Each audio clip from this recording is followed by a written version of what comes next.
할렐루야. 네, 오후 예배에 잘 오셨습니다. 네, 박수 시원하게 치죠. 네. 자, 오늘은 이제 우리 계시록이 거의 다 끝나가는데 제가 예고한 대로 이제 계시록이 딱 끝나면 구약으로 들어가요. 그래서 큰 은혜를 누리실 줄로 믿습니다. 다른 거 없습니다. 우리 성도의 기쁨은 말씀을 통해서 그냥 전기가 쫘르르 오듯이 은혜를 받고, 그리고 이제 제가 오전에도 시편 1편을 이제 봉독하면서 기도를 시작한 이유가 있어요. 시편 1편이 우리 DNA에 박히면 영원히 형통합니다. 그러니까 지금 그게 이 간단한 원리가 그냥 물이 높은 데서 낮은 데로 흐르잖아요. 그거하고 같은 원리예요. 그냥 하나님 사랑하기 때문에 하나님 말씀대로 살면, 그러니까 율법을 주야로 묵상한다, 율법을 즐거워한다, 그럼 그게 하나님 사랑하는 거예요. 그러니까 내 멋대로 사는 게 아니라 하나님의 말씀대로 살겠다라고 하는 그 결단이 악인의 꾀를 피하게 해요.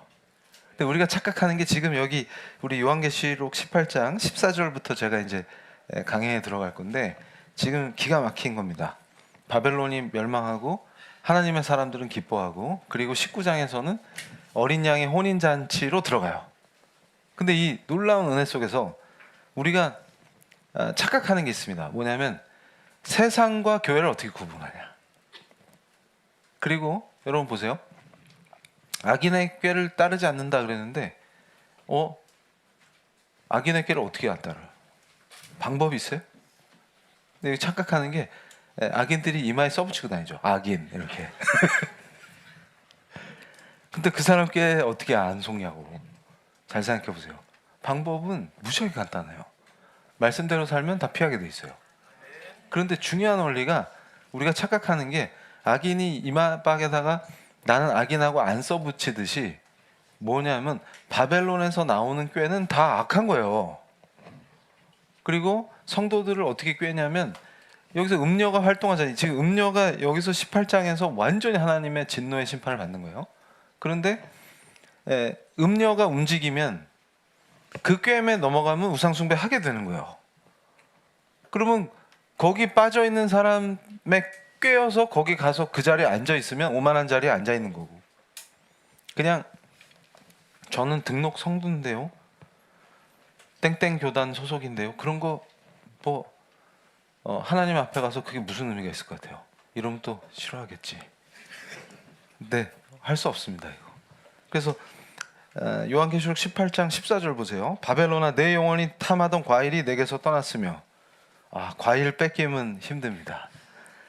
맛있는 것들과 빛난 것들이 다 없어졌으니 식탐이 강한 분들은 힘들 거예요. 왜냐하면 먹을 거 뺏기고 반짝거리는 거 다 뺏기고 사람들이 결코 이것들을 다시 보지 못하리로다.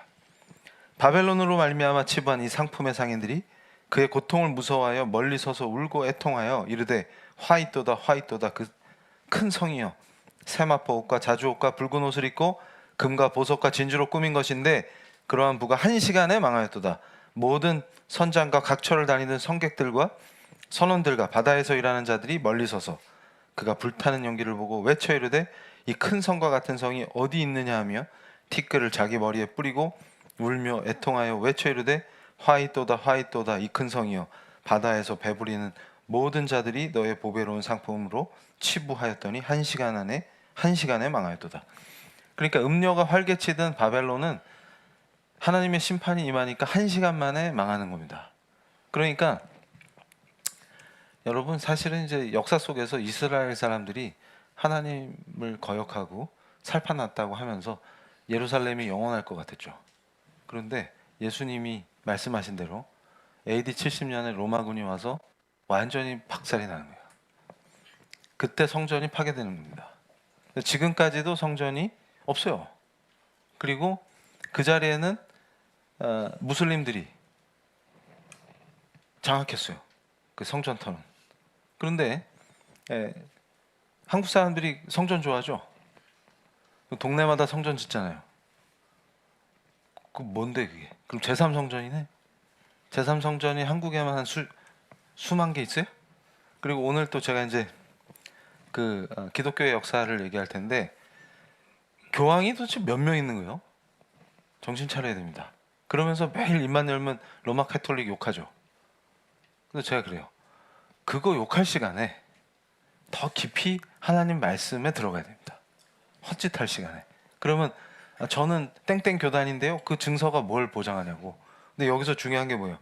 사치와 향락을 일삼던 자들이 1시간 안에 폭망하는 겁니다. 그런데 하나님의 진노는 그만큼 무서워요. 20절 보세요. 하늘과 성도들과 사도들과 선지자들아. 자, 하늘과 성도들과 사도들과 선지자들아. 그 교회는 사도와 선지자들의 전통 위에 세워집니다. 그러면 그 교회 안에서 기뻐하는 성도들이 누구예요? 저와 여러분이에요. 그러면 우리는 뭐예요? 그로 말미암아 즐거워하라. 하나님이 너희를 위하여 그에게 심판을 행하셨음이라 하더라. 여기서 굉장히 중요한 말씀이에요. 이걸 몰라서 여기서 뻘짓 저기서 뻘짓 그러는 거예요. 그러니까 지금 심판의 목적이 뭐예요? 너희를 위하여 그에게 심판을 행하셨으며. 그러니까 바벨론을 심판하신 하나님의 목적은 뭐예요? 우리를 위한 거예요. 그리고 하나님 사랑해서 피 흘린 선지자들을 위해서, 그리고 사도들을 위해서입니다.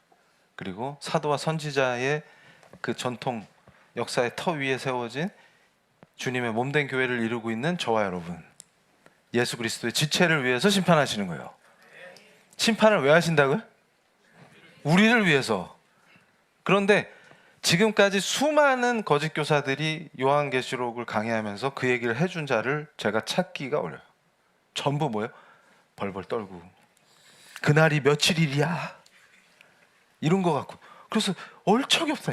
얼척이 없다. 그래서 제가 많이 쓰는 용어를 가끔 어떤 분들이 흉내내시는데 얼척이 없다랑 헐 이런 건데 진짜 얼척이 없어요. 얼척이. 그러니까 보세요. 지금 우리는 기뻐하라잖아요. 지금 그로 말미암아 즐거워하는, 바벨론이 멸망하는 걸 보는 성도는 기쁜 겁니다. 그리고 그 바벨론이 멸망하도록, 바벨론이 멸망하는 길은 뭐예요? 주님 다시 오시면 돼요. 그러니까 예수 믿는다고 하는 사람들이 주님이 다시 오실까 봐 걱정해. 이해가 되세요? 그러니까 깊이 생각해 보세요. 왜 그 계시록, 요한계시록 가지고 공포를 조장하는 자들의 핵심이 뭐예요? 주님이 다시 오실까 봐 걱정하는 자들의 집단이에요. 그게 뭐예요? 바벨론이네. 그러니까 주님이 다시 오실까 봐 제일 걱정하는 자들이 누구예요? 바벨론. 음녀와 노란한 자들. 답이 나왔네. 그러니까 이 시대의 패악한 시대에 정말 소수라도 깨어있는 예수 그리스도의 제자들, 하나님 아버지의 사랑받는 자녀들은 기뻐해야 돼요. 그리고 항상 주님 다시 오실 그 심판의 임박성을 강조할 때 그걸 기뻐하는 겁니다. 왜냐하면 더 빨리 오실수록 좋은 거예요. 근데 지금 이 세상에서 바벨론이 주는 향락과 사치가 좋은 사람은 주님이 좀 늦게 오시거나 아예 안 오시면 제일 좋겠지. 그러니까 잘 보세요. 요한계시록 18장이 우리에게 말씀하시는 거를 깊이 묵상하면 답이 나와요. 아, 믿는다고 하지만 예수님이 안 오셨으면 하구나. 그럼 그 사람의 정체는 뭐예요? 바벨론이에요. 그리고 간파는 교회인데 교회 안에서 그 짓들 벌이고 있다는 뜻은 뭐예요? 거기가 바벨론이라는 뜻입니다. 그럼 그 안에서 뭘 하고 있는 거예요? 바벨론이 주는 사치와 향락에 취해 있다는 말이에요. 바벨론이 주는 술에 취했구나. 바벨론이 주는 고기 맛에 입맛이 변했구나. 기뻐서 난리가 났구나. 사치와 향락을 일삼고 있구나. 이러면은 또 무슨 소리를 하냐면 일부러 가난해집시다. 기도합시다. 그래서 오전에도 제가 얘기해드렸죠. 삐까뻔따리한 교회에 제가 강연을 갔는데 딱 이제 여기 단에 올라와서 기다리고 있잖아요. 이게. 근데 막 장로님이 대표 기도를 하시는데 막 열나 부자 장로님. 우리는 일부러라도 가난해져야 합니다, 여러분. 하면서 막 기도를 하는데 얼마나 뜨겁게 하시는지 제가 감동이 돼가지고 끝나고서 장로님 부자인데 가난해지고 싶으시면 그거 저한테 넘기시면 됩니다. 이랬더니 헐. 우리가 제정신이 아니라는 뜻이죠. 그러니까 성경은 일부러 가난해지라고 가르친 적이 없어. 사치양락하라고 가르친 적도 없어요. 사치양락하면 안 된다고 가르치지. 왜냐하면 음녀랑 놀아나면 사치양락을 하게 돼. 그러니까 제가 위그노 신앙을 강조했던 이유도 뭐예요? 크리스천답게 살아라. 그러니까 우리한테 맡겨진 거를 경영하게 시키신다고. 그러니까 잘 보세요. 하나님은 하나님의 경륜 이런 표현을 쓰는데 그게 경영이에요. 하나님은 우주를 경영하십니다. 그리고 구원의 역사를 경영하세요. 그 안에서 우리가 구원받은 사람들이에요. 그 역사 안에서. 그걸 다른 말로 멋있게 섭리라고 그래요. 그럼 우리가 섭리 안에서 어떻게 하는 거예요? 직장 생활을 하더라도 하나님의 뜻으로, 말씀대로. 그걸 뭐라 그래요? 비즈니스 미션이라고 한다고. 그러니까 나는 내 멋대로, 내 스타일대로 비즈니스 하면서 미션에 돈 좀 내고, 그게 비즈니스 미션이 아니고 미션 자체를 성경적으로 하는 게 중요하다 그랬죠. 그랬더니 대부분 어떻게 해요? 비즈니스를 미션으로 하라 그랬더니 미션을 비즈니스로 하는 거야. 이해되세요? 그게 뭐라고? 바벨론이라고. 바벨론. 바벨론이 별게 아니에요. 그게 뭐예요? 음녀랑 놀아나고 있다는 뜻이라고. 그래서 잘 보세요. 항상 이 3종 세트, 우상 숭배는 뭘 일으켜요? 성적 타락과 돈, 재물. 그래서 어떻게 돼요? 인간을 꿰어내서 악한 꾀에 따르죠. 그래서 한탕을 위해서 크리스찬이 배팅을 해요? 근데 도박하고 투자가 구별이 돼요? 그래서 제가 성경적으로 투자랑 투기 어떻게 구별하는지 잠언 갖고 설명해 드렸죠. 그거 갖고 엄청 많이 살렸다고, 생명을. 근데 여러분, 오늘 이제 이 말씀을 묵상하실 때 우리 성도님들이 깊이 생각해야 되는 건 뭐냐면, 들어가고 나가는 게 동일해야 한다는 거예요. 그러니까 제가 만난 수많은 성도님들 중에 그런 분들이 있어요. 지금 현재 그 고통, 말씀을 따르지 않고 악한 꾀에 속고 시편 1편이 그대로 실현되는 거예요. 자, 우리는 뭐예요? 자동으로, 이게 시편 기자가 했던 얘기의 핵심이 뭐냐면, 말씀을 사랑하니까, 그게 구약이 율법 아니에요. 율법을 묵상하고 하나님 말씀대로 살았더니 시냇가에 심겨진 나무같이 형통하다, 그 말이에요. 그거예요. 그럼 우린 지상에서 살 때 바벨론에 오염되지 않으려면 어떻게 되냐면, 말씀대로 살았더니 악한 꾀를 피하게 하시고 오만한 애들 옆에 가서 안 앉고. 그래서 제가 그 중요한 회의 같은 데 불려가면 끝에 앉으려고 노력하는 거예요. 왜냐면 센터에는 항상 제일 오만한 분이 계시니까 그 옆에 앉으면 같이 가요. 그래서 될 수 있으면 끝자리에 앉으려고. 그럼 꼭 불러서 여기 앉으세요 하니까 안 돼 이러면서. 그러니까 이건 농담이고. 잘 생각해 보세요. 그러니까 그거 어떻게 피하냐고. 마음속에 여러분의 동기를 보신다. 그러면 도박과 마찬가지를 하고 앉아있다가 쫄딱 망한다. 그럼 어떻게 해요? 지금 형통하지가 않잖아. 그리고 악한 꾀, 나는 이게 악한 꾀라고 생각 안 했어. 전략이야 이렇게 생각한다고. 근데 뭐야? 바벨론에서 나오는 건 다 악한 꾀예요. 그러면 하나님의 뜻대로 살려면 어쩐디요? 오늘 배웁니다. 그래서 지상에서 완전히 형통하게 누리다가, 하나님의 축복을 누리다가 그대로 하나님 만났을 때 영원히, 지금부터 영원이야. 요한복음에 딱 뭐라고 나와요? 영생이 뭐예요? 아버지와 아들을 아는 지식이다. 우와, 이거 기가 막혀. 그 아버지와 그 아들 아는 사람은 영원한 생명이다, 그 말이에요. 그러니까 안다는 얘기가 그냥, 그래서 어떤 분이, 제가 최근에 어디 회의를 하러 갔는데 거기서 어떤 분을 만나는데 이정훈 목사님 아시죠? 그러니까 어떤 분이 소개를 하면서, 그랬더니 그분이 저야 아는데 이 목사가 저를 모르죠. 그래서 막 웃었다고. 그러니까 마찬가지로 우리가 주님 앞에 갔는데 우린 예수님 잘 알지. 근데 아는 거 맞아요? 아니, 성경에 계시된 대로 알아야 되는데 자기 판타지로 그냥 그렸어, 자기 마음속으로. 그래서 예수님 이럴걸? 이러고 갔더니 직접 뵈니까 전혀 예상 밖이야. 거기다가 예수님은 너 누구야? 이러면 이제 어떻게 돼? 그러면 이제 끝나는 거예요.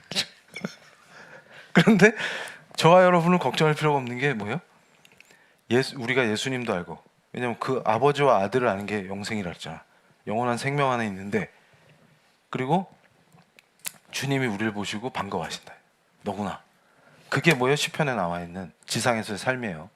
그러다가 요한계시록 19장에 나오는 어린 양의 혼인잔치로 우리가 쑥 들어가는 겁니다. 그래서 지금 이 기쁨은 뭐냐면 심판이 임하고 우리는 뭐예요? 예수 그리스도의 신부된, 그러니까 결혼식 직전에 기쁨과 설렘 안에서 기뻐서 할렐루야를 하는 거예요. 바벨론이 파괴되는 걸 보면서. 저 심판은 뭐예요? 우리를 위한 거니까. 이겁니다. 그러니까 여기서 두 가지 깊은 이해를 해야 돼요. 뭐냐면 하나님은 가학적인 분이 아니에요. 정의가, 이 심판은 공의의 실현인데, 공의와 정의가 실현되는 건데, 지상에 가증한 바벨론을 완전히 쓸어버리시는 거죠. 그걸 보고 이미 주님이 오셔서 그 심판을 하셨기 때문에 우리가 기뻐하는 거예요. 할렐루야. 그러면 주님 오시기 전까지는 뭐예요? 늘 아픈 겁니다. 애통해하는 거예요. 뭐를? 심판에 임박해 있는 사람들을. 그게 신자입니다. 그러니까 무슨 얘기냐면 뭐가지 힘주고 난 구원받았는데 저것들이 이제 바벨론이라 곧 이제 여기 보면 이제 바다에도 던져지고 연기가 피어오르고 싹 유황불에 갈겨. 그래서 미리미리 찜질방에서 훈련 좀 해봐. 그래서 한국 사람들 때문에 지옥 온도를 높이셨다며요. 적응을 잘해가지고.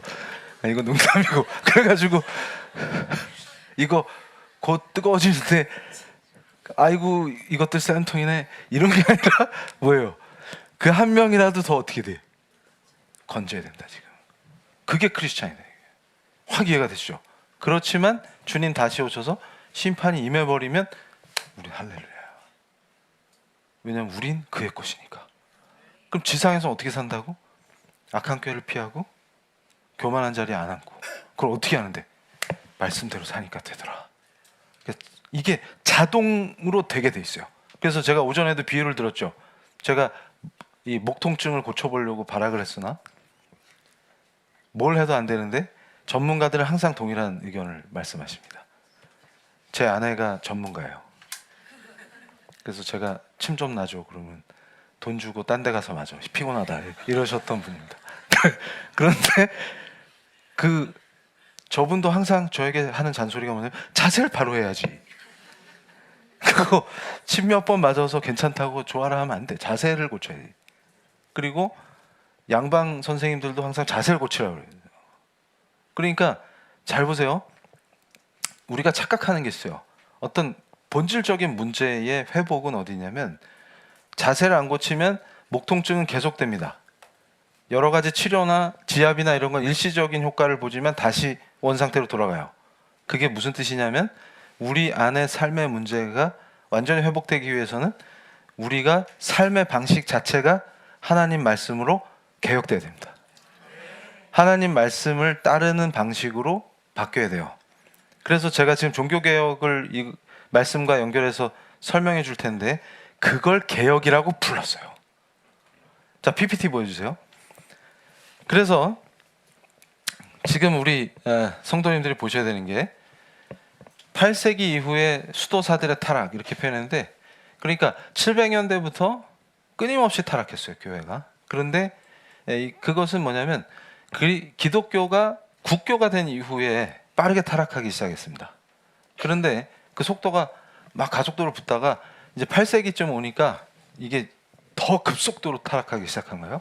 그런데 우리가 착각하면 안 되는 게 저 시대에는 교회가 하나밖에 없어요. 철치가.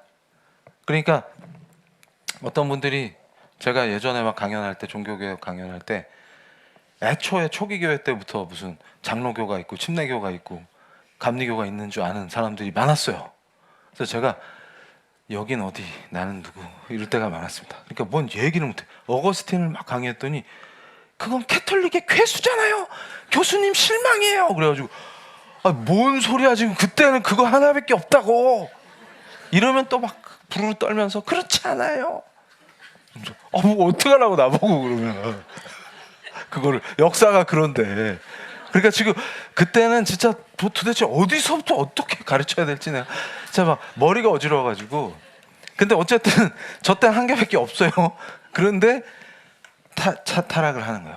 그런데 다시 보여주세요, PPT. 그런데 아 이게 수도사인데 금전과 토지를 하나님 나라보다 더 사랑해. 저건 뭐 지금 그러니까 제가 진단하는 게 뭐냐면 8세기에서 루터가 등장하는 16세기, 루터하고 칼빈이 등장하는 16세기까지 그 기간에 일어났던 거의 모든 일이 지금 현대의 우리 한국 교회에서 일어납니다. 그래서 제가 개혁의 시대다 선포한 거예요. 제2의 종교개혁이다. 그러니까 종교개혁하고 500년이 지나면 맛이 가게 돼 있어요. 그럼 지금이 개혁의 때다. 그러니까 그 개혁의 중심에 오신 사랑하는 여러분을 축복합니다. 열라 복 받으신 거예요. 우린 말씀대로. 그러니까 형통은 받은 당상이다. 맞죠? 이럴 때 확신 있게 확실하게 하면 사랑하는 여러분은 지상에 사는 동안 형통할지어다. 그거예요. 이거네. 말씀대로 살면 형통하니까. 근데 저기는 간파하는 철치인데 들어가 봤더니 바벨론이야. 뭔 짓을 해요? 좀 토지를 소유했는데 그 안에서 농민들이 사는데 세금을 엄청 무겁게 매겨가지고 가난한 농민들을 수탈해. 교회 간판 걸어놓고. 그러고서 뭐냐면 제가 제일 가증히 여기는 성직매매. 저게 제가 사도행전 강의할 때 마술사 시몬 그 친구 이름에서 나온 거예요. 시몬이가. 저게 성직매매입니다. 그러니까 그 교단 안에 하이어라키 안에서 센 직분을 살 때 돈으로 사는 거예요. 그래서 제가 무슨 한국 교회에서 선거할 때 돈 얼마 이상 들고 그따위 짓 하는 게 저겁니다. 시몬이에요. 똑같아요. 뭐 차이가 없어요.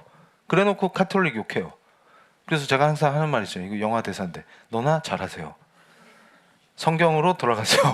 그겁니다. 그러니까 지금 교단이 어디냐가 중요한 게 아니에요.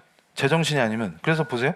그런데 지금 바벨론의 경고처럼 요한계시록에 사치와 향락에 쪄들어 있는데 교회가 화려하고 사치하고 하는데 집중하고 있는데 역설적으로 지역의 사제들은 수준이 너무 떨어져가지고 자질 문제가 계속되는데 본인이 성경이 라틴어로만 돼 있는데 사제가 라틴어를 모르니까 성경을 못 읽어요.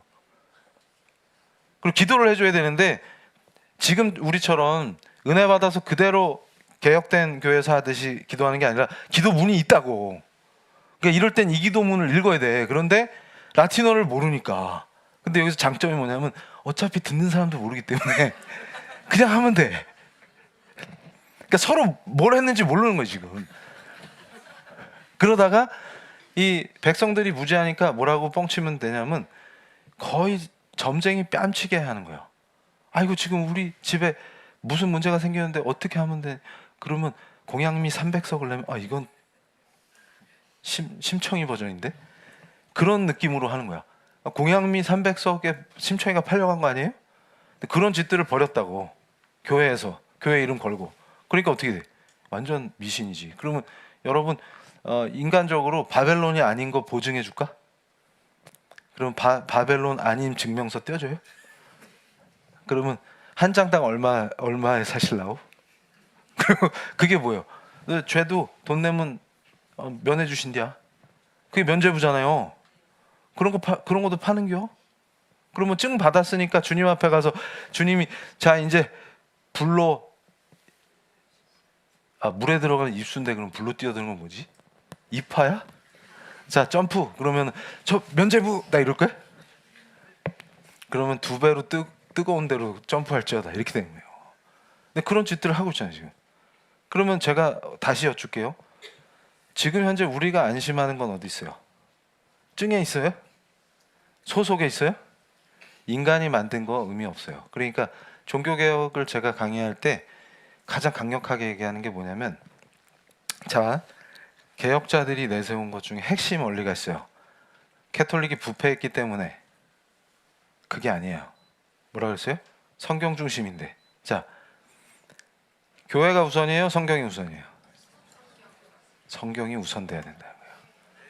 그런데 교회의 조직과 교회의 권위가 우선이다. 그걸 개혁한 거예요. 교회가 존재하는 이유도 교회가 교회다운 이유도 성경에 근거하기 때문입니다. 그러니까 성경이 무조건 우선이에요. 그러니까 나 교황인데? 그래서 이렇게 되는 거예요. 성경적이지 않은데요? 그럼 교황님 쏘리 이렇게 되는 거지. 이게 교황한테 이렇게 되면 안 돼요. 이해가 되세요? 교황이 어디에 복종해야 돼요? 성경에.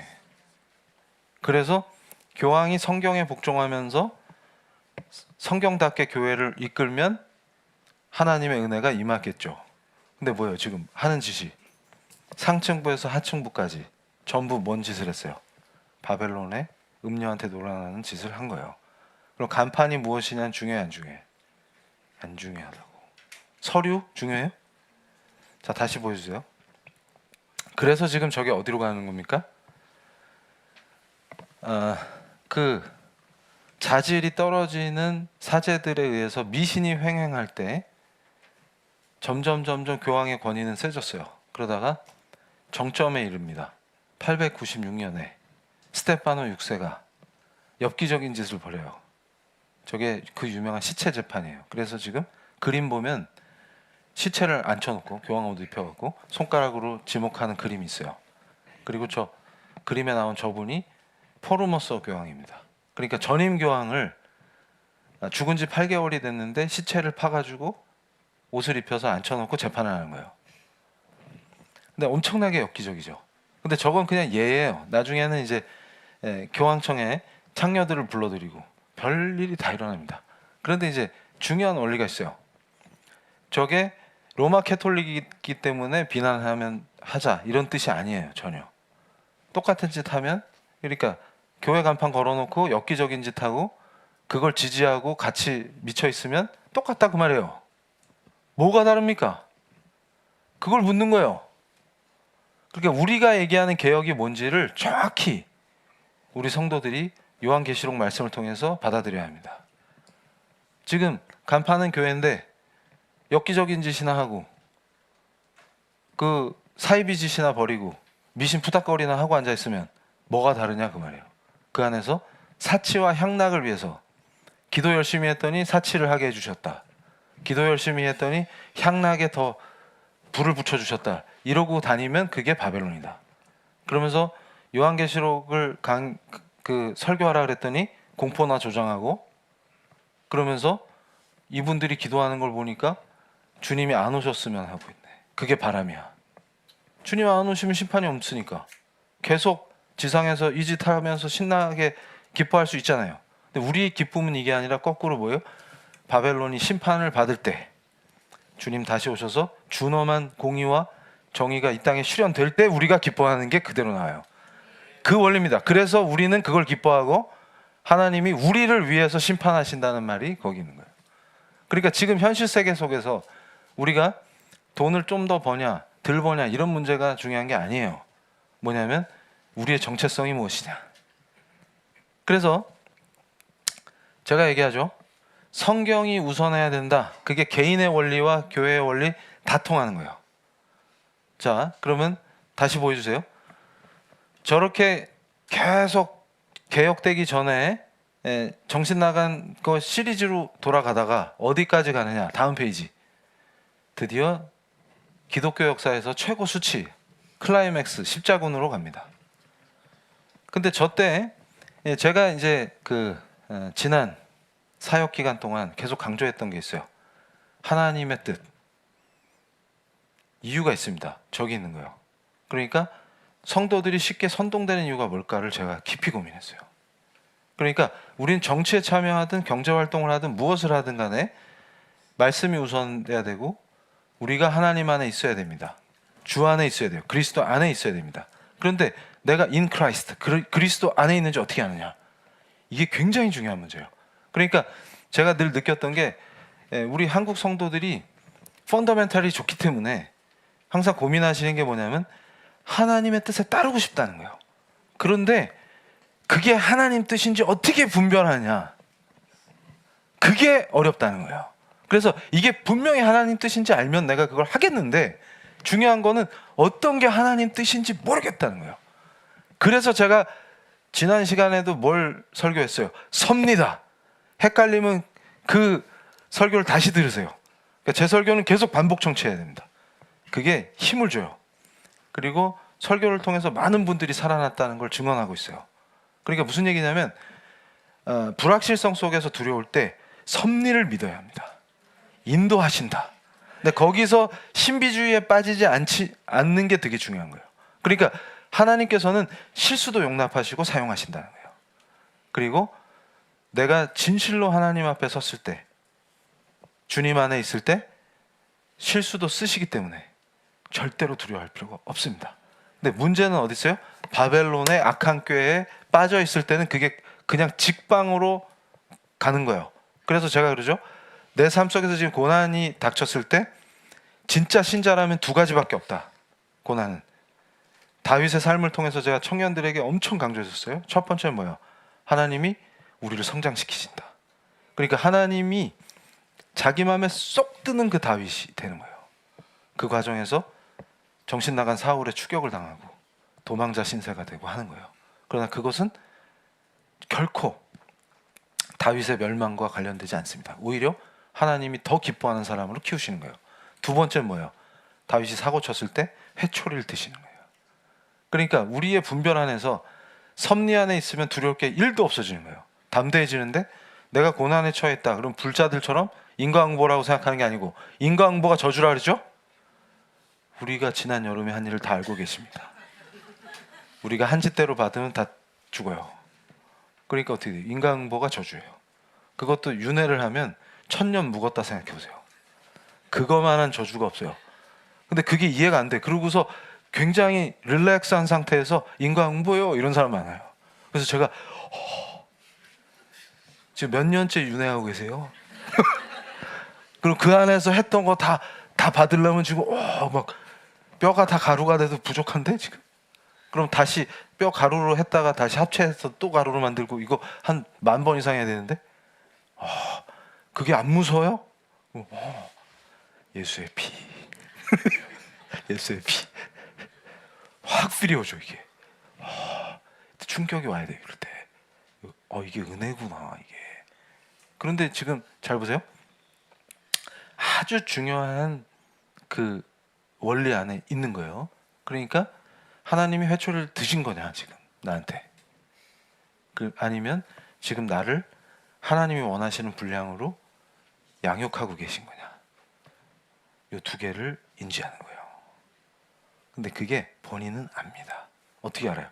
무릎 꿇고 하나님 앞에 나와서 기도할 때 성령의 은혜로 알게 돼요.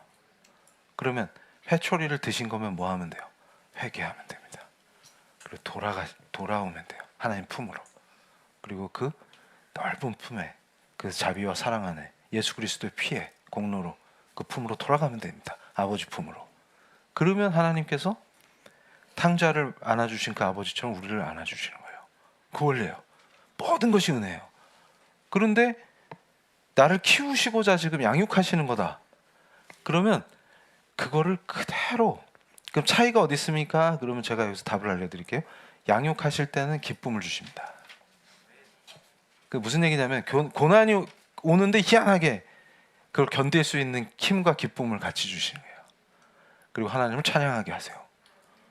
그럼 나 지금 양육 중 이러면서 이제 돌파하면 되는 거고. 근데 이게 빡센데 뭔가 그 시편에 보면 뭐라 그래요? 말씀 중에 구약에도 나오죠. 뼈가 끊어지는 것 같고 기쁨이 없고 고통스러워요. 회초리 드신 거예요. 그럼 어떻게 해야 돼요? 깊이 회개해야 돼요. 그 원리를 놓치니까 어떻게 돼요? 그래가지고 조금 이제 살만했어. 그러니까 처음에는 진짜 죽을 것 같았어. 그래서 이제 기도하고 자 함께 기도합시다. 그래서 이제 조금 상황이 나아졌어. 그랬더니 바로 어떻게 돼? 눈빛이 바뀌어. 그때 모습이 사라졌어. 그리고 하나님은 조금 이순이 또 그러니까 뭐예요? 자 악인의 꾀를 따른다는 얘기는 딴 거 없어요. 하나님이 이순이 되는 순간 악인의 꾀에 따르게 돼요. 그때 기다리고 있었던 악의 공격이 시작됩니다. 근데 달콤하게 속삭여요. 자 하나님이 이순이 되고 지금 네 눈앞에 급한 게 뭐야? 이렇게 물어요. 많지. 그러면 하나님은 나중에 찾아도 되잖아. 일단 그거부터 해야. 이러면서 어떻게 돼요? 말씀하고 관계없이 하나님의 뜻과 무관하게 또 거기에 빠져요. 이걸 반복하면서 이제 또 더 이상 돌이킬 수 없는 구렁텅이로 다시 빠지면 그때 그래요. 하나님 제발 살려주세요. 근데 그걸 하나님 외면했었던 사람이 누굴까요? 그건 너, 바로 너, 그거요. 그리고 또 대부분 그래요. 자, 바벨론인지 알아 지금 여기. 근데 뭐라고 얘기해요? 익숙하니까.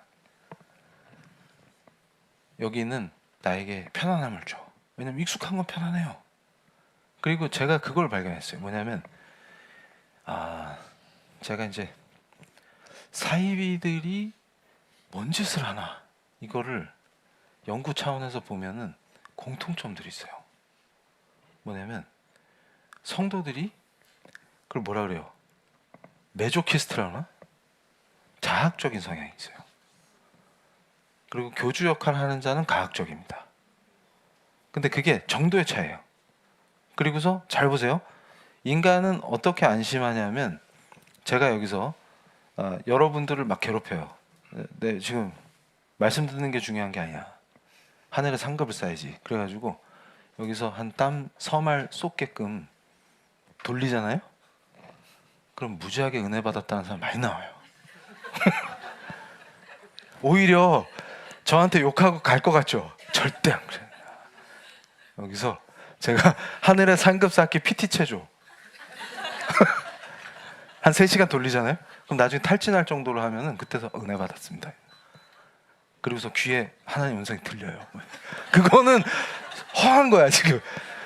녹용을 먹어야지. 허한 거야 지금. 그런데 뭐라고 착각하냐면 하나님 음성이 들려요. 그러니까 그걸 보고서 제가 저렇게 해먹는구나. 그러니까 행위를 좋아해. 안심을 주거든. 뭐라도 한 것 같아 지금. 뭐라도 한 것 같아. 그래서 돌리는 거예요. 그렇구나. 근데 저는 뭘 강조해요? 말씀을 먹여야 돼. 왜냐면 진짜 생명을 살리려면 잘 보세요. 생명이 진짜 살 때는 말씀으로 살아요. 그래서 극단적으로 자기가 감히 하나님이 주신 생명인데 스스로 자기 생명을 처분할 권리가 인간에게는 없습니다. 근데 그런 극단적인 생각을 했을 때 제 설교들 듣고 돌아선 분이 많다 그랬죠. 우리 개척하자마자. 저도 그거는 제가 한 게 아니에요.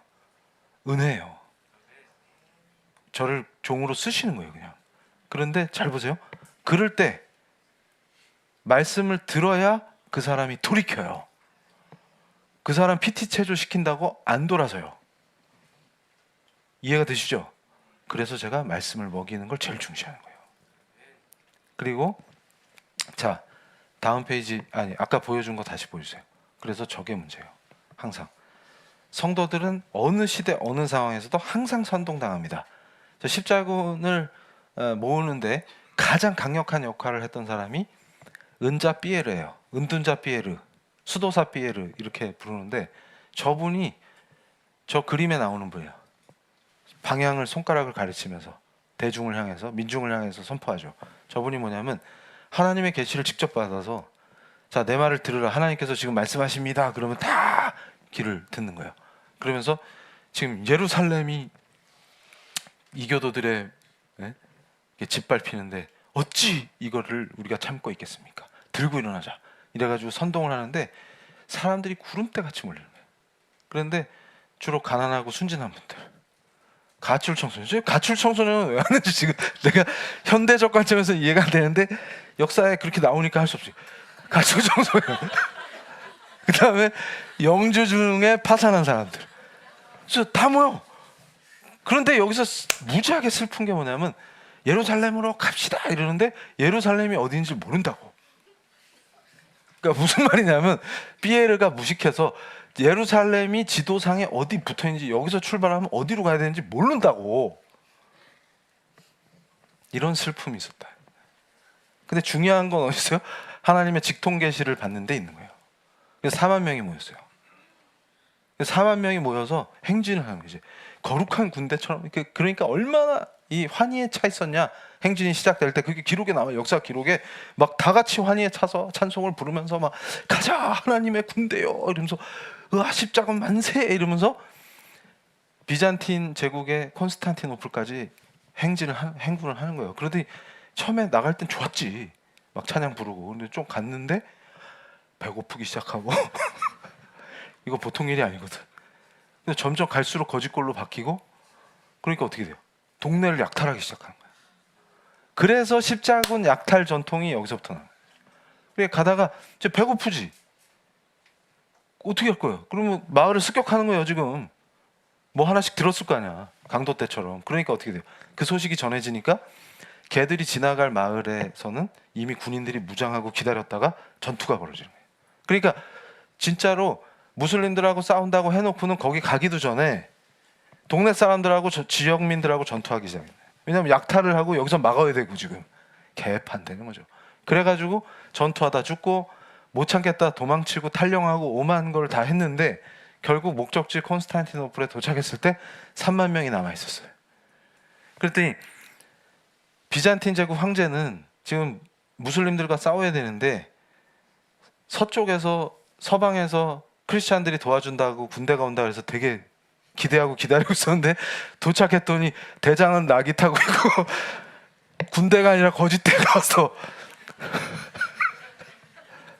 이게 그 슬픔의 십자군의 현실이에요. 그러니까 그게 하나님께 영광이 돼요? 그래서 그렇잖아요. 기독교 역사 최고의 수치다 이거. 근데 그걸 허락하신 이유가 있지. 그게 섭리예요. 기가 막힌 거예요. 하나님은 오차가 없는 분이고 정확하시고 완전하신 분이기 때문에 우리가 이상한 거지. 우리가. 근데 저와 여러분은 이상한 게 아닙니다. 바벨론에 속한 사람이 아니기 때문에. 그러니까 잘 보세요. 그 미친 짓을 막 다 버린단 말이에요. 지금 교황들이 엽기 또라이들이 막 수도 없이 나오고 그러다가 그 권세는 더 커지고 그러다가 결국은 뭔 짓을 해요? 하나님을 위해 싸웁시다 해가지고 난리가 났는데 보니까 그 짓들을 버리고 앉아있더라. 그런데 여기서 우리가 과거가 이렇게 웃겼대, 역사가 웃기지 않냐가 아니라 여기서 핵심은 뭐냐면 지금 오늘도 우리가 깨어있지 못하면 저런 짓들을 버립니다. 그래서 제가 뭐라 그랬어요? 분노도 성경대로, 그리고 행동도 성경대로. 그래서 악인의 꾀에 따르지 아니하고 저런 하나님이 가증히 여기시는 선동에 노란하지 아니하려면 어떻게 해야 합니까? 성도는 어찌해야 합니까? 깨어있으라. 어떻게 깨어있습니까? 시편 1편에 답이 나와 있네. 답안지. 그러니까 잘 보세요. 요한계시록 18장의 답안지는 어디 있어요? 시편 1편입니다. 주야로 율법을 묵상하니 하나님의 말씀이 꿀보다 더 달고 그대로 살았더니 시냇가의 아름다운 나무처럼 형통하게 되었더라. 그거예요.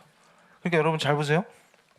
사체와 향락을 위해서 기도할 때, 그러니까 주로 사이비 교주 역할을 하는 자가 교회 간판 걸어놓고 사역이랍시고 할 때 성도들이 기뻐서 그 안에서 뛰며 놀며 춤추며 난리 부르스를 출 때, 그러면서 꼭 우리 PL 교회만 개척하자마자 간증이 쏟아진 게 아니라 그런데도 간증이 많아요. 근데 차이가 뭐예요? 분별하면, 자, 하나님이 사랑하시는 예수 그리스도가 머리 대신 예수 그리스도의 몸된 교회의 간증은 핵심이 뭐예요? 그리스도가 머리 되셨다는 겁니다. 그러니까 내 삶의 질서가 흐트러져 있었는데 어떤 과정을 통해서, 말씀을 통해서 회개하고 그리스도가 머리 되시는 가정이 회복됐든지, 내 직장의 머리도 내가 아니라 그리스도라는 걸 인정해서 내가 그분 앞에 무릎을 꿇었다든지, 내가 다시 회개하고 아버지 품에 돌아왔다든지, 결국은 뭐예요? 그 질서가 회복되는 거예요. 어떤 질서입니까? 누가 왕이에요? 예수 그리스도가. 나를 누가 통치하십니까? 예수 그리스도가 어떻게 현실로 나타나요? 말씀이신 그리스도요. 말씀이 나의 주인 될 때, 하나님의 말씀이 꿀보다 달 때, 그대로 살 때 형통합니다. 그게 형통해요. 그런데 아이고 기도 철야 기도하고 가서 비트코인을 샀더니 3배로 뛰었슈. 이것이 하나님의 복이 아니것슈? 그럼 뭐예요? 바벨론. 너 나중에 1시간 만에 끝난다고. 너가 그 짓 하라고 한 그 음료가 여기서 1시간 만에 끝장나고 영원할 것 같았던 그 바벨론. 그러니까 여러분, 제가 오전에도 말씀드렸지만 진짜 짧다고. 이게 임박성을 생각하세요. 진짜 세월 금방 가죠. 우리 개척했다고 첫 예배 드리고 추석이야 벌써. 뭔데 이게? 너무 빨라. 이러다 금방 추수감사절 되고 이제 크리스마스 와요. 그럼 우리 교회 개척하고 첫 크리스마스야. 징글벨이야 이거. 금방. 이거 어떻게 되는 거야 이거. 그러니까 이게 순식간이라고. 그러니까 영원할 것 같죠? 만만의 콩떡 같은 얘기입니다. 그래서 끝으로 적어 보이세요. 교황이 뭐라고 설득하는지. 선동들을 기가 막히게 해요. 자, 교황이 나타나서 지금 우리는 담대하죠. 나 같았으면 1095년에 살았으면 프랑크인 아니라 프랑크 소세지여도 안 속아. 그렇게 말하겠지. 그런데 실제로 장담 못해. 잘 보세요. 하늘의 선택을 받은 프랑크인이요. 이렇게 선동하면 갑자기 뜨거운 게 훅 올라온다고. 콘스탄티노플과 예루살렘에서 비통한 소식들이 우리 귀에 들려오고 있습니다. 피가 뜨거워진다고. 예루살렘은 세계의 중심이며 모든 땅들의 열매이고 기쁨의 낙원입니다. 그 도시는 구세주께서 기적을 행하시고 고난을 받으신 후 다시 사신 거룩한 땅입니다. 이럴 때 피가 뜨거워진다고. 그 땅이 이교도들에게 짓밟히고 있습니다. 여러분, 근처에 칼이 없으면 낫이라도 들고 일어나십시오. 이러면은 가슴이 뜨거워진다고. 근데 장엄한 음악까지 깔리면 낫 없어, 낫! 이런다고. 이렇게 돼요, 사람이. 그런데 우리 PL교회 성도들은 달라. 야, 성경 가져와. 야, 그 예루살렘이 그 예루살렘 맞아? 지정학적 예루살렘이야? 아니면 우리가 기다리는 건 새 예루살렘이야? 헐. 지금 요한계시록이 말씀하시는 예루살렘은 그 예루살렘이 아니잖아. 기도하자. 이러면 아멘. 낫은요? 그럼 벼벨 때 써라. 벼벨 때. 벼벨 때. 도끼는요? 그럼 네가 바이킹이야? 내려놓고 그건 장작 펼 때 쓰거라. 네, 이렇게 쓴다. 그럼 어떻게 해요? 그게 형통한 자예요. 그러면 지나가다가 남의 집 노략질할 필요가 있어요, 없어요? 없다고. 죄를 안 짓잖아. 오, 그걸 뭐라고 부른다고? 형통하다고. 그러면 어떻게 되냐? 이제 끝이에요. 요한계시록 19장 보세요. 어린 양의 혼인잔치로 들어가. 2일 후에, 이거는 심판으로 바벨론을 완전히 멸하신 후에 이런 뜻이에요. 내가 들으니 하늘에 허다한 무리의 큰 음성 같은 것이 있어 이르되 할렐루야요. 하나님 찬양하는 겁니다. 하나님의 공의가 지상에 임해서 완전한 심판이 이루어져서 바벨론이 무너졌구나. 끝장났구나. 저것들이 한 시간 안에 끝장이 났구나. 그래서 기뻐하는 거예요. 구원과 영광과 능력이 우리 하나님께 있도다. 왜 기뻐해요? 그 구원과 영광과 능력을 베푸신 이유가 우리 때문이라고. 우리를 위해서라고. 그래서 더 기뻐하는 거예요. 이 원리가 그냥 확 여러분의 삶에 실현돼야 됩니다. 그러니까 대적들 두려워할 필요가 없어요. 우리가 그대로 주님 안에서 말씀대로 행할 때 대적은 내 눈앞에 무너지게 돼 있어요. 하나님이 공의를 실현하시기 때문에. 그러면 그때 우리 입에서 뭐가 나오는 거예요? 할렐루야. 그러면서 뭘 찬양하는 거예요? 구원과 능력과 능력이 우리 하나님께 있도다. 할렐루야. 그러면 나는 누구예요? 그의 자녀예요. 이게 실현되는 거예요. 지상에서도. 그리고 그게 실현되는 삶을 형통하게 누리다가 주님 앞에 불려가면 주님이 너 왔네? 알아보시는 거예요. 그리고 forever, 영원한 희락 속으로. 그걸 표현하는 거예요. 그래서 그의 심판은 참되고 의로운지라 음행으로 땅을 더럽게 한 큰 음녀를 심판하사 자기 종들의 피를 그 음녀의 손에 갚으셨도다 하고. 그러니까 두 번째로 할렐루야니 그 연기가 세세토록 올라가더라. 이러면서 어린 양의 혼인잔치로 쑥 영원한 사랑과 언약의 그 영생으로 가는 거예요. 이미 우리는 영원한 생명입니다. 믿으시기 바랍니다. 이 원리가 그대로 실현되는 거예요. 그걸 신자의 삶이라고 부릅니다. 그러니까 지금 우리가 계시록이 거의 끝날 때가 됐는데 계시록은 일관되게 하나님의 말씀을 그대로 전하고 있어요. 계시록 뭐예요? 나는 내 사람들을 위하여 심판할 것이다. 그날은 곧 올 것이며 예수 그리스도께서 부활해서 하늘로 승천하셨듯이 그대로 다시 오신다. 그래서 그가 심판하실 것이다. 그거예요. 그럼 우리는 할렐루야 기뻐 춤춘다. 그 얘기입니다. 그럼 지상에서 살아있는 동안 우린 뭐만 하면 돼요? 시냇가의 나무처럼 형통하기만 하고 있으면 되네? 이런 큰 은혜가 어디 있어요? 그 놀라운 은혜와 하나님이 약속하신 복을 누리시는 우리 사랑하는 성도님들이 되시기를 예수 그리스도의 이름으로 축복합니다. 이제 우리가 함께 기도하실 때 마음 깊이 그걸 가슴에 새기세요. 내가 바로 그 형통한 사람이다.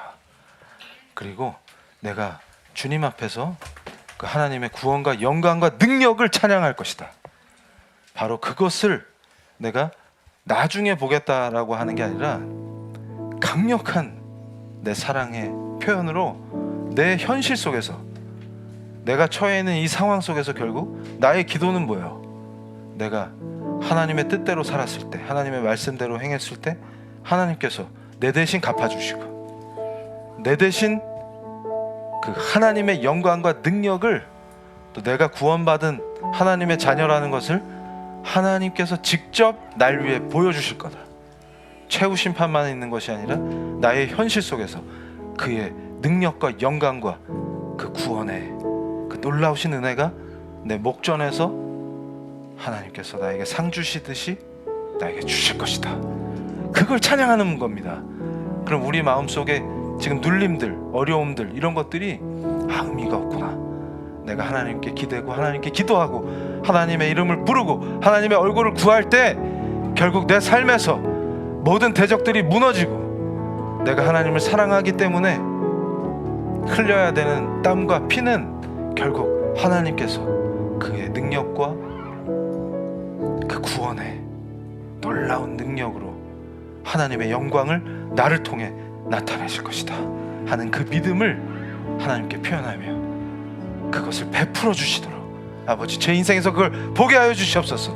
하나님의 영광이 나타나는 것을 보게 하여 주시옵소서. 그 영광을 찬양하는 강력한 하나님의 사람으로 나를 부르신 곳에 강력한 기도자로 예배자로 세워주시옵소서 하고 우리가 기도하는 것입니다. 그럴 때 우리를 누르는 모든 악한 것이 사라지고 나를 대적했던 악한 대적들이 무너지고 결국 나로 인해서 하나님이 영광을 받으시는 놀라운 역전의 역사가 우리의 삶 속에서 실질적으로 펼쳐질 줄로 믿습니다. 아버지 그 역사를 보게 하여 주시옵소서. 나의 왕 되시는 예수 그리스도 그분의 이름을 부르며 우리가 뜨겁게 기도하시겠습니다. 주여!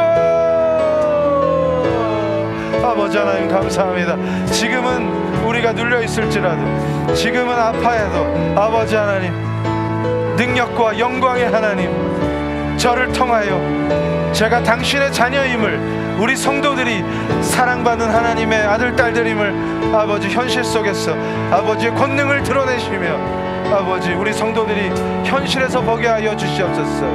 그것이 형통한 삶이라는 것을 깨닫게 하시고 머리로 하는 것이 아니라 실질적인 삶을 통하여 하나님의 그 놀라우신 능력과 영광을 체험케 하여 주시옵소서. 하나님을 부르짖을 때 하나님께서 외면하지 않으시고 우리 성도들의 삶 속에서 친히 얼굴을 보여주시며 그들이 겪고 있는 우리 사랑하는 성도들이 현실에서 겪고 있는 아픔과 대적과 고통과 눈물과 낭망을 아버지 수치를 찬양으로 바꾸시며 영광으로 바꾸시며 오직 하나님께서 영광 받으시는 놀라운 역사에서 우리가 한 마음 한 뜻으로 할렐루야를 외치며 하나님께 영광의 박수를 올려드리며 찬양을 올려드릴 수 있는 성도들로 강력한 하나님의 능력의 자녀들로 현실 속에서 아버지 하나님 부르신 그곳에서 우리 성도들을 세워주시옵소서. 우리 성도들을 붙들어 주시옵소서. 강력한 능력으로 아버지 붙들어 세워주시옵소서. 대적들을 두려워하지 아니하며 하나님의 이름 건세로 대적하며 기도를 통하여서 대적들이 무너지는 것을 보게 하시고 온전히 하나님의 영광을 높이며 하나님의 이름과 하나님의 얼굴을 구할 때 하나님이 역사하심으로 대적들이 무너지는 것을 체험케 하여 주시옵소서. 아버지 하나님 우리 성도들을 받아주시고 성도들의 기도를 들어주시며 성도들을 위하여 싸워주시는 하나님 하나님께서 대신 싸워주시는 것을 아버지 체험하게 하여 주시옵소서. 아버지,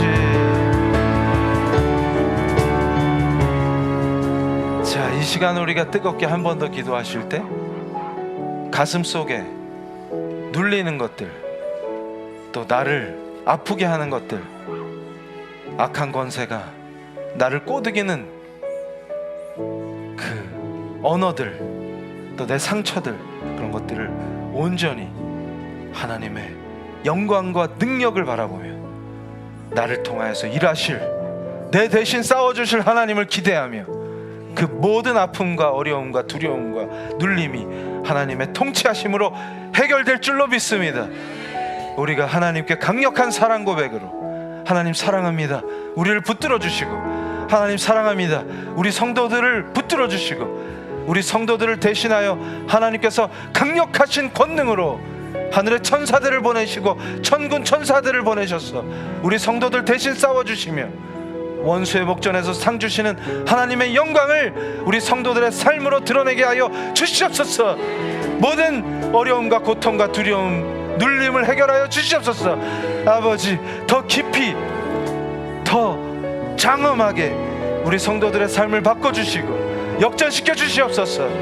눌린 모든 문제들을 해결해 주실 줄로 믿습니다. 하나님께 사랑을 간구하고 하나님의 얼굴과 그 이름을 구할 때 모든 것이 풀릴 줄로 믿습니다. 예수 그리스도의 이름을 부르며 마음을 누르고 있는 그 모든 문제가 해결되도록 하나님 아버지를 향해서 뜨겁게 그의 능력과 영광을 구하는 기도를 드리시겠습니다. 주여, 하나님 개입하여 주시옵소서. 우리 성도들의 삶에 역사하여 주시옵소서. 통쾌한 역전을 보게 하여 주시옵소서. 하나님의 능력과 영광이 성도들의 삶을 통하여 나타나게 하여 주시옵소서. 아버지, 우리 성도들을 짓누르는 현실의 문제들, 재정의 문제, 아버지 직장의 문제, 가정의 문제, 관계의 문제, 눌리는 모든 것들이 아버지 하나님의 놀라우신 통치와 권능으로 회복시켜 주시옵소서. 하나님께서 그 영광과 능력을 우리 성도들의 삶을 통해 나타내 주시옵소서. 우리 성도들이 뜨겁게 찬양과 경배를 올릴 때 아버지, 성도들의 입술에서 할렐루야가 터져나오게 하시고 하나님을 향한 사랑과 그 사랑 고백과 하나님을 향한 뜨거운 기도가 아버지 심중에서 올라와서 온전히 영혼으로, 온 영혼으로, 온 마음으로 심령을 다 바쳐서 아버지 하나님을 경배하고 찬양하는 하나님의 놀라운 사랑받는 자녀들로 아버지 우리 성도들을 세워주시며 현실 속에서 아버지 우리 성도들을 세우시고 붙잡으며 능력을 부어주시고 승리케 하실 줄로 믿습니다. 어려움과 눌림 속에서 아버지 하나님 놀라운 기쁨으로 회복시켜 주시며, 놀라운 기쁨으로 회복시켜 주시며 아버지 온전한 승리를 온전히 맛볼 수 있게 하여 주시옵소서. 오 아버지 하나님 감사합니다. 오 아버지 하나님 감사합니다. 아버지 역사하여 주시옵소서. 우리 성도들을 붙들어 주시옵소서. 성도들의 삶에서 승리를 맛보게 하여 주시옵소서.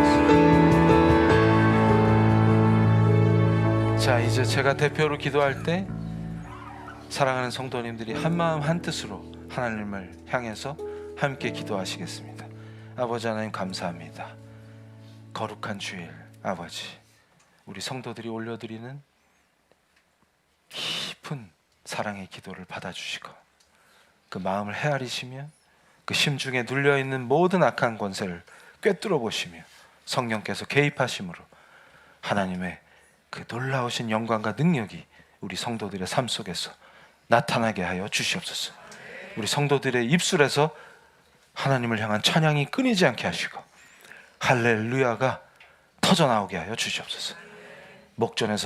원수의 목전에서 상 주시는 하나님의 놀라우신 통치가 성도들의 삶에 임하게 하셔서 성도들을 대적하는 악한 권세들이 무릎 꿇는 것을 현실에서 보게 하시고 막혀있는 모든 문제들, 특히 우리 성도들을 짓누르는 무게들, 눌림들이 아버지 하나님 놀라운 은혜로 모두 해결되게 하여 주시옵소서. 재정의 문제로 고통받는 분들은 재정의 문제가 풀리게 하시고 하늘의 지혜와 모략이 임하게 하셔서 비즈니스의 문제에서 아버지 탁월함으로 현실의 문제를 극복하게 하여 주시옵소서. 또한 가정의 문제, 관계가 꼬여있고 복잡해진 것들을 선명하게 해주시며 관계가 회복되게 하여 주시옵소서. 가정이 회복되게 하여 주시옵소서. 아버지, 병중에 있는 분들이 있습니다. 특별히 하나님께 기도할 때 치유의 능력으로 치유하셔서 아버지 건강케 하여 주시옵소서. 또 우리 성도들이 특별히 사랑하는 사람들을 위해서 중보할 때 중보자 되시는 예수 그리스도의 놀라우신 은혜로 그 문제들이 모두 풀리게 하여 주시옵소서. 수치와 고통과 환난이 영광과 찬양으로 바뀌게 하여 주시옵소서. 아버지 하나님, 우리 성도들을 붙들어 주시옵소서. 또한 하나님의 은혜로 예수 그리스도의 머리 대신 예수 그리스도의 몸된 우리 PL 교회를 세워주시니 감사합니다. 아버지, PL 교회가 더욱더 반석에 서게 하시며 우리가 찾고 있는 예배당을 아버지 구할 수 있게 모든 지혜와 능력과 필요한 모든 것을 공급하시고 그 길을 열어 주시옵소서. 아버지, 이 어렵고 험한 시대에 말씀 중심의 개혁을 이루게 하시고 그 도구로 우리 교회가 쓰임받게 하여 주시옵소서. 몸된 교회를 이루고 있는 우리 지체들 한 분 한 분의 삶을 아버지께서 형통케 하실 줄로 믿습니다. 성령께서 늘 함께 하시며 성령 충만한 가운데 성령의 사람들로 세워주시고 부르신 곳에서 강력한 하나님의 자녀로 예수 그리스도의 제자로 능력을 나타내게 하여 주시옵소서. 자손들을 아버지 귀하게 세우시며 키우시며 복 주시옵소서. 예수 그리스도의 이름으로 기도합니다. 아멘. 할렐루야. 자, 봉헌기도 올리겠습니다. 아버지 하나님 감사합니다. 우리 사랑하는 성도들의 일터에서 아버지 땀 흘리며 오직 하나님께 영광, 하나님 이름의 영광을 위하여 헌신한 이 예물을 하나님께 올려드립니다. 아버지, 그 손길들을 기억하시고 일터에서 하나님을 사랑하는 그 마음으로 하나님께서 주신 소명을 감당한 우리 성도들을 아버지 한 분 한 분 다 기억하시고 그 일터에 하나님의 특별한 은총이 임하게 하여 주시옵소서. 하늘의 지혜와 능력과 명철이 임하게 하시며 손 대는 것마다 시냇가의 아름다운 나무와 같이 형통케 하여 주시옵소서. 그 비즈니스를 아버지께서 받으시며 산 제물로 아버지 영광을 위하여 우리 성도들이 쓰임받게 하여 주시옵소서. 늘 하나님의 은총이 충만케 임하며 대대로 자손들이 복받는 놀라운 은총 안에 있게 하여 주시옵소서. 예수 그리스도의 이름으로 기도합니다. 아멘. 할렐루야.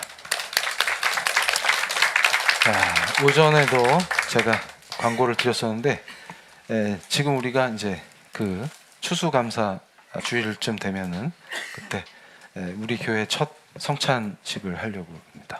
성찬 예배를 위해서 기도해 주시고 또 아직 세례는 한 번 받으면 되기 때문에 아직 세례를 안 받은 성도님들이 계시면은 이제 사역자들한테 말씀을 해주시면 세례식도 우리가 또 준비를 해야 되고 그리고 크리스마스 전후로 날짜를 정해서 첫 총회도 해야 되니까 우리 사랑하는 성도님들께서 아직 등록을 안 하신 분들은 등록을 서둘러 주시고 그리고 지금 우리 그 예배당을 위해서 함께 중보해 주시고 지금 이제 여러 가지 차원에서 준비를 하고 있는데 하나님께서 예비해 주시고 확정해 주셔서 함께 더 뭐 좁아도 괜찮죠. 그렇지만 좀 더 쾌적하게 함께 하나님을 기쁘게 해드리고 또 많은 활동들을 또 해야 되잖아요. 그래서 공간이 필요하기 때문에 이제 우리가 말씀만 듣는 게 아니라 본격적인 여러 가지 뭐 두렵지는 않으시죠? PT 체조 같은 건 절대 안 합니다. 공간이 넓어도. 그러니까 우리가 아름답게 하나님께서 기뻐하시는 신자의 삶을 살 수 있도록 우리 공간이 필요하니까 함께 기도해 주시면 감사하겠습니다. 기도해 주시고 자 그러면 또 광고할 게 없죠. 그러면 일단 우리가 축도함으로 하나님께 온전히 오후 예배를 하나님께 올려드리겠습니다. 지금은 우리 주 예수 그리스도의 놀라우신 사랑과 은혜와 하나님 아버지의 그 깊은 사랑과 성령님의 늘 함께 하시며 우리 사랑하는 성도들에게 주실 그 놀라운 은혜와 능력과 비전과 부어주시는 사랑이 고개 숙여 기도하는 우리 PL교회 성도들 머리 위에, 온라인으로 함께 하시는 온라인 성도들 머리 위에 지금부터 영원토록 함께 있을지어다.